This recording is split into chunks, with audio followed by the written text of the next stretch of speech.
भाई previous class में हमने वाइल लूप देखा था कि सी शार्प में हम वाइल लूप किस तरह से यूज कर सकते हैं और लूप्स वगैरह होते क्या है। तो किसी भी अगर मुझे ब्लॉक ऑफ कोड को मल्टीपल टाइम एग्जीक्यूट करवाना होता है तो मैं लूप यूज करता हूँ। वाइल लूप हमने देखा था। सेकंड जो लूप है यहाँ सी शार्प में वो है फॉर लूप। तो यहाँ पर फॉर लूप क्या क्या रहा है पॉइंट पर यहाँ पे कह रहे the for statement is like the while statement in its function. ठीक है, ये कह रहे हैं कि इसके जो स्टेटमेंट होता है बिल्कुल उसकी तरह, फंक्शन वगैरह इसके बिल्कुल वाइल लूप की तरह ही होते हैं। जिस तरह से वाइल लूप में क्या होता है कि जब तक कंडीशन ट्रू है उस वक्त तक मेरा लूप क्या होगा, रन होता रहेगा जब तक कंडीशन ट्रू रहेगी। तो यहाँ पर भी यही कि the statement is in the body of the loop. Loop की बॉडी क्या होती है, यही जो हमारे पास क्या होता है, ये जो ब्लॉक ऑफ कोड होता है ये मेरे लूप की बॉडी कहलाती है। तो कह रहे थे statements with in the body, कि स्टेटमेंट जो होंगे हमारे इस बॉडी के अंदर लूप की, तो are executed until the condition is true, execute होती रहेंगी जब तक कंडीशन ट्रू रहेगी। जैसे ही कंडीशन फॉल्स होती है तो मेरा लूप क्या हो जाता है, टर्मिनेट हो जाता है। और मेरे लूप और जो कंडीशन होती है वही सबसे ज्यादा इंपॉर्टेंट होती है हमारे लूप में। और हमने वाइल लूप पे एक पॉइंट देखा था कि जब अगर मैं कंडीशन सही स्पेसिफाई नहीं करता अपने लूप में तो मेरा लूप क्या हो जाता है, इनफाइनाइट टाइम्स तक वो रन हो जाता है और इसको इनफाइनाइट लूप बोला जाता है। तो यहाँ पर भी फर्स्ट स्टेप मैंने बताया था कि वाइल, डू वाइल और फॉर फॉर में तीनों लूप में एक चीज कॉमन है कि तीनों का जो फर्स्ट स्टेप है लूप का वो है इनिशियलाइजेशन। जिस तरह से वाइल में भी फर्स्ट स्टेप इनिशियलाइजेशन था तो यहाँ पर भी जो फॉर लूप का फर्स्ट स्टेप है वो है इनिशियलाइजेशन, मतलब कि मेरे लूप का स्टार्टिंग पॉइंट, कि मेरा लूप स्टार्ट कहाँ से होगा। उसके बाद सेकंड पॉइंट है यहाँ पर, सेकंड इसका है स्टेप, वो है कंडीशन। कंडीशन चेक होगी, मतलब वही कि आई कहां तक, और ये कंडीशन ही क्या होती है, मेरे लूप का एंडिंग पॉइंट होती है कि मेरा लूप कहां पर आकर वो टर्मिनेट हो जाएगा। ठीक है, यहाँ पर है फिर मेरे पास इंक्रीमेंट या डिक्रीमेंट आई प्लस प्लस या आई माइनस माइनस या कोई वेरिएबल प्लस प्लस और माइनस माइनस। और ये मेरे पास है वन और मोर स्टेटमेंट के, यहाँ पर एक या एक से ज्यादा स्टेटमेंट हो सकती है। ठीक है, अच्छा जिस तरह से मेरे पास वाइल लूप में, यहाँ पर अगर मैं दिखाऊं दोबारा वाइल लूप, जिस तरह से वाइल लूप में मेरे पास क्या था कि इसका जो थर्ड स्टेप था वो पहले डिस्प्ले का था, कि पहले वो डिस्प्ले करवाएगा। ये तो एग्जांपल अभी हमने ट्राई नहीं की थी, कि पहले वो डिस्प्ले कराएगा और उसके बाद क्या करेगा, इंक्रीमेंट करेगा। ठीक है, ऐसा ही था। तो यहाँ पर भी, यहाँ पर बेशक जो थर्ड है यहाँ पर इंक्रीमेंट या डिक्रीमेंट है, लेकिन ये हमारे थर्ड स्टेप नहीं है।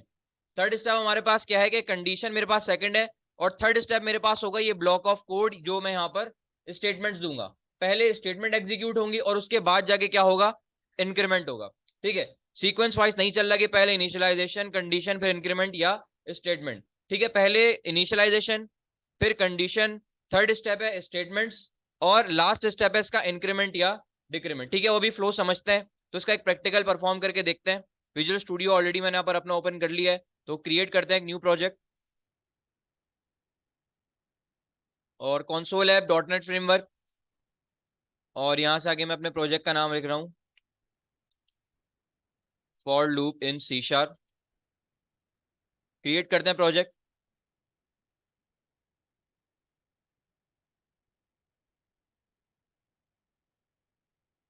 ठीक है, तो प्रोजेक्ट मेरा यहाँ पर क्रिएट होकर आ चुका है। सोल्यूशन एक्सप्लोरर की मुझे अभी जरूरत नहीं है तो मैं इसको क्लोज कर रहा हूँ।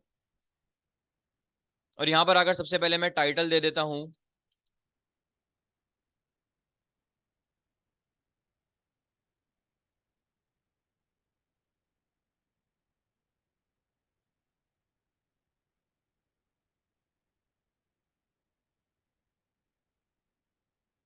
ठीक है, और कंसोल डॉट रीड की लगा दूंगा मैं ताकि मेरी जो स्क्रीन है वो होल्ड रहे, स्टेबल रहे। ठीक है, अब सबसे पहले करना क्या है कि मुझे अपने फॉर लूप का सिंटैक्स लिखना है। तो सबसे पहले मैंने यहाँ पर आकर लिखा फॉर, और यहाँ पर मैंने करली ब्रैकेट्स या ब्लॉक ऑफ कोड यहाँ पर मैंने ओपन करवा दिए। ठीक है, अब सबसे पहला स्टेप है इनिशियलाइजेशन, कि मतलब एक वेरिएबल क्रिएट होगा और उसमें मैं कोई वैल्यू असाइन करूंगा जो कि मेरे लूप का स्टार्टिंग पॉइंट कहलाता है। मैंने यहाँ पर आकर एक वेरिएबल बनाया इंटीजर, और वेरिएबल का नाम रख दिया मैंने आई, और मैंने उसको इनिशियलाइज करवा दिया जीरो से।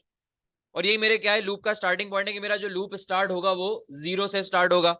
सेकंड स्टेप है मेरे पास कंडीशन। तो यहाँ पर कंडीशन कहलाता है मेरे लूप का एंडिंग पॉइंट। तो मैंने ये तो बता दिया कि स्टार्ट होगा जीरो से, अब उसका एंडिंग पॉइंट बताना है, मतलब कंडीशन के आई लेस देन इक्वल टू 10, कि मतलब मेरा जो लूप है वो जीरो से स्टार्ट होगा और कहां तक चलेगा, 10 के बराबर चलेगा। ठीक है, लेकिन अगर यहाँ इक्वल हटा दूं तो क्या होगा, मेरे पास 9 तक चलेगा। लेस देन 10 का मतलब 9 तक। ठीक है, तो मैं यहाँ पर लेस देन 10 ही चला रहा हूँ, इक्वल नहीं लगा रहा। और यहाँ पर आई प्लस प्लस, अब जैसे मैंने बताया था कि कैसे पता चलेगा कि इंक्रीमेंट करवाना है या डिक्रीमेंट करवाना है। ठीक है, तो बस एक चीज देख लेंगे, स्टार्टिंग पॉइंट क्या है और एंडिंग पॉइंट क्या है, बस इसी को देखते हुए आप क्या कर लेंगे, इंक्रीमेंट या डिक्रीमेंट लगाएंगे। अगर जीरो से मैं 10 तक जा रहा हूँ ठीक है, 0 1 2 3 4 5 6 मेरे आगे बढ़ रहा हूँ, ये उसका डिक्रीज करो, इंक्रीज हो रहा है डिक्रीज हो रहा है, इंक्रीज हो रहा है, तो यहां पर मैं क्या लगाऊंगा, इंक्रीमेंट मतलब प्लस प्लस। ठीक है, अगर मैं इसको रिवर्स चलाना चाह रहा हूं तो पहले 10 और फिर 0 और ग्रेटर देन आ जाएगा, उसको भी रन करके देखेंगे। और यहाँ पर सिंपल मैंने क्या कर दिया, कंसोल डॉट राइट लाइन में मैंने यहाँ पर आकर डिस्प्ले करवा दिया हेलो वर्ल्ड। ठीक है, अब अगर मैं इसको एग्जीक्यूट करवाता हूँ तो कितने टाइम्स मेरे पास हेलो वर्ल्ड लिखा हुआ आएगा, हाँ 10 टाइम्स, 10 टाइम्स मेरे पास लिखा हुआ आ गया। भला कि लूप तो मेरा 9 टाइम्स चल रहा है, वो 0 भी काउंट कर रहा है, तो यहाँ पर काउंट करके देख लें, आपके पास जो हेलो वर्ल्ड लिखा हुआ है वो प्रॉपर 10 टाइम्स लिखा हुआ है। ठीक है, तो ये मेरे पास वही ब्लॉक ऑफ स्टेटमेंट है जो कि मैं बार बार एग्जीक्यूट करवाना चाह रहा हूँ अपने फॉर लूप के थ्रू। ठीक है, अच्छा अगर फॉर एग्जाम्पल मैं यहाँ पर लिख देता हूँ आई, तो अभी क्या डिस्प्ले करवाएगा मुझे वो, 0 से लेके 9 तक। एग्जीक्यूट करवाते हैं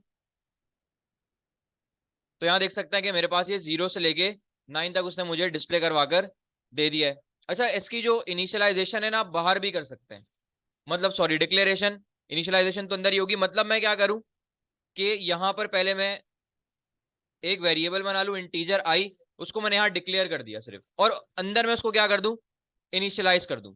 इस तरह से भी मैं इसको कर सकता हूँ, तो आउटपुट पे कोई फर्क इसके नहीं पड़ेगा। बस फर्क इतना है कि जब ये मेरे पास ये जो इंटीजर आई है जब इसके लूप के अंदर था, तो इसका जो स्कोप था वो था लोकल। क्या मतलब कि इसकी जो एक्सेसिबिलिटी है इस आई की, वो इन ब्लॉक्स के अंदर तक ही है, इनका जो स्कोप है सिर्फ इन ब्लॉक्स के अंदर तक है। मैं इस आई को अभी बाहर यूज नहीं कर सकता, क्योंकि ये मेरे पास क्या है, एक लोकल वेरिएबल है। और लोकल वेरिएबल किसी भी ब्लॉक ऑफ कोड के अंदर अगर डिक्लेयर किया जाए, चाहे वो इफ हो, फॉर हो, वाइल हो, डू वाइल हो, या कोई भी एल्स स्टेटमेंट हो, अगर उनके ब्लॉक्स के अंदर डिक्लेयर उसको किया हुआ है, तो उसका जो स्कोप होगा वो लोकल होगा, और उनका जो एक्सेसिबिलिटी है वो सिर्फ ये ब्लॉक्स तक ही रहेगी। ठीक है, ये इसको बाहर में एक्सेस नहीं कर सकता। ठीक है, लेकिन अगर मुझे फॉर एग्जाम्पल एक ग्लोबल वेरिएबल को लूप में यूज करना है, तो पहले मुझे उसको ग्लोबल, फॉर एग्जाम्पल मुझे एक वेरिएबल को दूसरे लूप में भी यूज करना है। फॉर एग्जाम्पल अभी मैं अगर बनाता हूं एक और लूप, मैंने इंटीजर आई यहां पर भी रखा, इसको मैंने 1 से स्टार्ट किया, और इसको मैंने for example I less than equal to 10 times run किया और आई प्लस प्लस कर दिया, और यहाँ कंसोल डॉट राइट मैंने आकर यहाँ पर आई को डिस्प्ले करवा दिया। ठीक है, अब जैसे मैंने जब मैं वेरिएबल्स पढ़ा रहा था तो मैंने आप लोगों को एक बात बताई थी कि वेरिएबल का नाम कभी भी डुप्लीकेट नहीं हो सकता, लेकिन यहाँ पर वेरिएबल का नाम डुप्लीकेट हो चुका है, क्योंकि ये मेरे पास क्या है, एक लोकल वेरिएबल है। तो इस वाले आई का, फर्स्ट वाले फॉर लूप के आई का सेकंड वाले फॉर लूप के आई से कोई कंसर्न नहीं है। लेकिन जब मैं इसको ग्लोबल बना देता हूं, फॉर एग्जाम्पल मैंने फर्स्ट वाले लूप का जो आई का वेरिएबल था, मैंने यहां पर इसको ग्लोबल बना दिया, तो अब देखिए मेरे पास फर्स्ट वाले लूप में तो एक्सेप्टेबल है ये आई, लेकिन यहां पर देखिए सेकंड वाले में एरर आ गया, फर्स्ट वाले में ही देखिए अंडरलाइन आ गई आई के नीचे रेड। मैं माउस लेके जाता हूं तो क्या कह रहा है भाई, ठीक है, मैं इसको दोबारा से नहीं बना सकता, दोबारा से इसको डिक्लेयर में नहीं कर सकता। ठीक है, लेकिन मैं अगर यहां से इंटीजर हटा देता हूं तो अब ये मेरे पास वैलिड है, क्योंकि अब ये मेरे पास दोबारा बना नहीं रहा, लेकिन मैं इसको यूज कर रहा हूं। ठीक है, तो ये लोकल और ग्लोबल का कॉन्सेप्ट पढ़ेंगे मजीद, इसको फर्दर डिटेल्स की पढ़ेंगे। तो फिलहाल इस तरह से भी आप क्या कर सकते हैं, उसको इनिशियलाइज कर सकते हैं और लूप के अंदर भी कर सकते हैं। ठीक है, ठीक है, तो आपकी मर्जी है, आप दोनों तरीके से इसको इनिशियलाइज कर सकते हैं, इसके बाहर भी रख सकते हैं और इसके अंदर भी रख सकते हैं।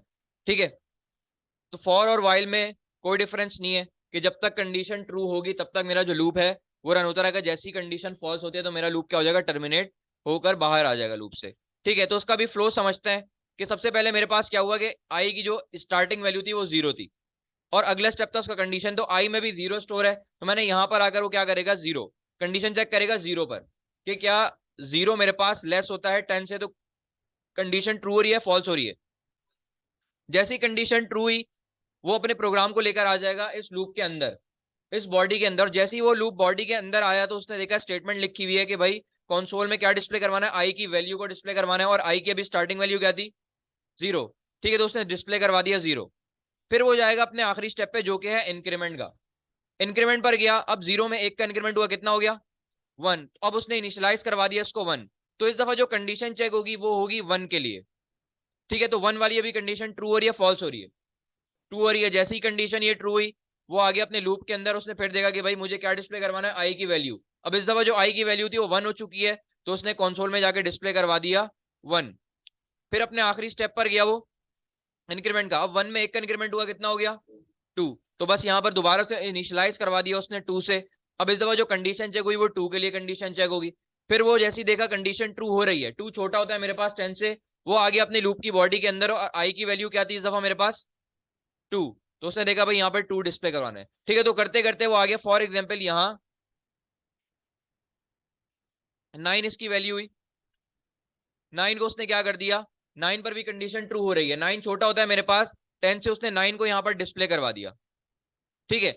अब 9 को जब यहाँ उसने डिस्प्ले करवाया, अब मेरे पास यहाँ पर 9 आ चुका है, ठीक है। अब जब 9 में वो आखिरी स्टेप पर गया, तो 9 में जब मेरे पास 1 का इंक्रीमेंट हुआ तो कितना हो गया 10 हो गया, ठीक है। अब यहाँ पर उसने इनिशियलाइज करवाया इसको 10 से, और यहाँ भी कंडीशन चेक होगी इस 10 के लिए। तो यहाँ पर उसने जब कंडीशन चेक की कि 10 लेस देन 10, तो उसने कंडीशन क्या हो रही है मेरे पास, ये फॉल्स हो रही है। तो जैसे ही ये वाली कंडीशन फॉल्स हुई, वो लूप को टर्मिनेट होकर बाहर आ जाएगा। अब इस दफा ये लूप की बॉडी के अंदर नहीं आएगा। अब जब वो लूप की बॉडी के अंदर नहीं आएगा, तो मेरे पास वो डिस्प्ले भी नहीं करवाएगा कोड को, कि जो मैंने यहाँ पर आकर लिखा हुआ है। तो यहीं पर मेरा लूप क्या हो जाएगा, 0 से लेके 9 टाइम्स रन होगा और फिर टर्मिनेट हो जाएगा, ठीक है।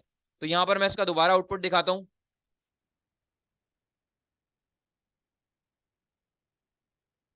तो यहाँ देख सकते हैं कि 0 से मेरा लूप स्टार्ट हुआ और 9 पर आकर क्या हो गया, वो टर्मिनेट हो गया। 10 उसने वैल्यू डिस्प्ले नहीं करवाई, ठीक है। लेकिन अगर मैं यहाँ पर लेस देन इक्वल लिख देता हूं, तो मेरे पास क्या होगा, 10 टाइम्स चलेगा, ठीक है। तो यहाँ देखिए 10 टाइम्स रन हो गया। अब 10 टाइम्स कैसे रन हो गया, जब आखिरी वैल्यू यहाँ पर उसने कंडीशन चेक की थी यहाँ पर 10 के लिए, तो यहाँ पर देखें 10 मेरे पास लेस नहीं होता, लेकिन 10 10 के बराबर मेरे पास होता है। तो जब उसने देखा कि भाई कंडीशन ट्रू हो रही है, 10 बराबर होता है 10 से, तो यहाँ पर उसने देखा कि भाई ब्लॉक ऑफ कोड के अंदर आया, कंडीशन ट्रू की, और उसने लास्ट वैल्यू डिस्प्ले करवा दी 10, ठीक है। फिर उसके बाद जो कंडीशन चेक होगी वो 11 के लिए होगी। अब 11 ना तो छोटा होता है 10 से, ना तो बराबर होता है 10 के, तो इसी वजह से उसने क्या कर दिया, लूप को टर्मिनेट वो यहीं पर कर देगा, ठीक है। तो इस तरह से आप फॉर लूप के थ्रू कोई भी ब्लॉक ऑफ स्टेटमेंट को मल्टीपल टाइम एग्जीक्यूट करवा सकते हैं, ठीक है। अच्छा, मैं लूप को अपने स्टार्ट कर रहा हूँ 1 से, और यहाँ पर मैं क्या करता हूँ, लूप को मैंने यहाँ पर आकर लिख दिया, आई को मैंने मल्टीप्लाई करवा दिया 2 से। तो अभी आउटपुट क्या आएगा इसका,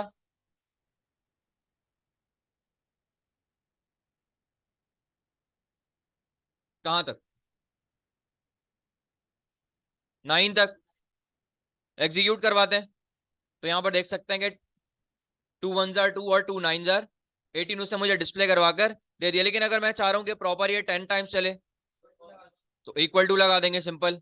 अब अगर मैं इसको एग्जीक्यूट करवाता हूँ, तो ये मेरे पास आ चुका है डिस्प्ले होकर, ठीक है। फिर फॉर एग्जाम्पल मुझे अगर अपने लूप को रिवर्स चलाना हो, मैं क्या चाह रहा हूँ कि मेरा लूप 10 से स्टार्ट हो और 1 पर जाकर एंड हो जाए, तो सबसे पहले क्या करना पड़ेगा, आई में मैंने इनिशियलाइज करवा दूंगा 10, और इसमें मैं स्टोर करवा दूंगा 1, और आई माइनस माइनस, और यहां पर मैं आई को डिस्प्ले करवाऊंगा, ठीक है।